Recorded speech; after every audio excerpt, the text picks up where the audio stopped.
Assalamualaikum warahmatullahi wabarakatuh. Perkenalkan nama saya Zulaika Hamdani, NIM C5001914. Saya akan menjelaskan mengenai praktikum hematologi, patologi anatomi. Yang pertama adalah nodul limfoid normal, di mana di sini kita lihat pada preparat ini terdapat folikel limfoid, di mana satu folikel limfoid ini mengandung zona terang dan zona gelap, di mana zona terang dia untuk menghasilkan limfoblas, sedangkan dan imaturisasi limfosit T, dan kemudian zona gelap dia itu berfungsi untuk menghasilkan limfosit dan maturisasi limfosit T. Kemudian jika sudah maturisasi, maka dia akan diteruskan melalui sinus limfosit histiosit. Nah, dan di sini juga terdapat zona intrafolikuler yang jaraknya normal. Kemudian ada reaktif hiperplasia limfoid, di mana terdapat satu folikel ini dia itu sangat hiperplasia atau sangat besar. Kemudian ada zona terang, kemudian yang paling khas adalah zona intrafolikulernya itu menyempit. Bisa dilihat seperti ini. Setelah itu ada limfadenitis kronis proses spesifik LIPI, di mana di sini terdapat fibrosis dengan infiltrasi limfosit padat. Nah, dalam satu folikel ini, yang paling luar ini ada namanya epiteloid histiosit. Nah, epiteloid histiosit dan kemudian ada tubercle yang akan membentuk seperti tubercle, kemudian ada area necrosis, gaseosa, dan kemudian ada sel Jatiya Langhans. Dan non-Hodgkin lymphoma, diffuse lymphoma, di mana folikel limfoidnya ini tidak terlihat jelas, bahkan hampir tidak terlihat. Kemudian untuk sel limfositnya itu yang berwarna ungu-ungu ini, yang sangat banyak, dominannya warna ungu, kemudian tidak ditemukannya normal folikel limfoidnya. Jadi tidak terlihat sangat jelas ya. Dan untuk non-Hodgkin lymphoma atau NHL follicular lymphoma, ini masih terlihat struktur folikelnya itu folikel limfoidnya itu masih terlihat. Kemudian di sini ada zona intrafolikuler yang sempit itu masih ada, dan kemudian di mana zona gelap dan zona terangnya itu sudah tidak terlihat.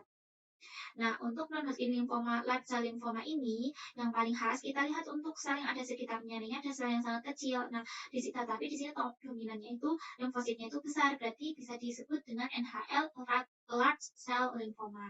Sedangkan untuk yang NHL small cell lymphoma ini kita lihat pada sel-sel yang ada sekitarnya itu bentuk ukurannya itu sama.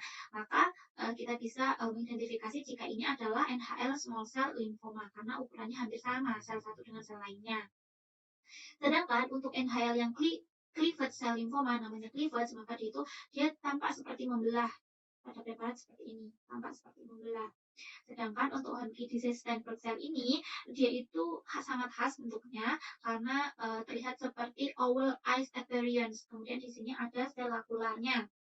Terlihat di sini ada sel lakularnya. Kemudian di sini juga di preparat ini itu ada nodular sclerosis, ada nodular mix, kemudian ada lymphocyte rich, kemudian ada lymphocyte depletion, dan ada lymphocyte predominan. Jadi prognosisnya buruk ketika ada nodul mix.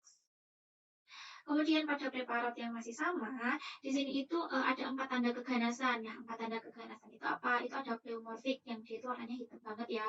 Kemudian ada hiperintikromatin. Jadi intinya itu lebih besar sekali. Nih, hiperintikromatin. Kemudian hipermitosis atau membelahnya itu sangat banyak sehingga terjadi pembelahan yang tidak terkendali. Dan anaplasia. Nah, Burkitt lymphoma ini pada Hodgkin itu non-Hodgkin itu akan menyerang pada usia lebih dari 45 tahun, sedangkan pada Hodgkin itu akan menyerang pada usia 20 sampai 45 tahun dan kebanyakan 40 tahun, maaf, 20 sampai 40 tahun, dan kebanyakan itu pria. Nah, Burkitt lymphoma ini yang paling khas, dia itu selnya itu akan berbentuk, jika diperbesar akan berbentuk seperti starry skies. Nah, starry skies ini akan diikuti dengan EBV atau Epstein-Barr virus. Nah, ini ada bentuk keganasan juga. Nah, bedanya untuk limfoblastik itu, kalau limfoblastik di mana satu selnya itu intinya itu sangat banyak sekali. Banyak inti dalam satu selnya. Nah, dia itu tapi prognosis untuk sembuhnya 90%. Kemudian untuk metastasis keganasan pada KGB, kelenjar getah bening, yang di sini adalah terlihat sel ganas, selnya itu ganas. Kemudian ada area necrosis, kemudian ada di sini ada folikel limfoidnya, kemudian ada sel limfositnya. Ini adalah necrosis, sel ganas. Baik, terima kasih. Sekian penjelasan dari saya, semoga bermanfaat. Wassalamualaikum warahmatullahi wabarakatuh.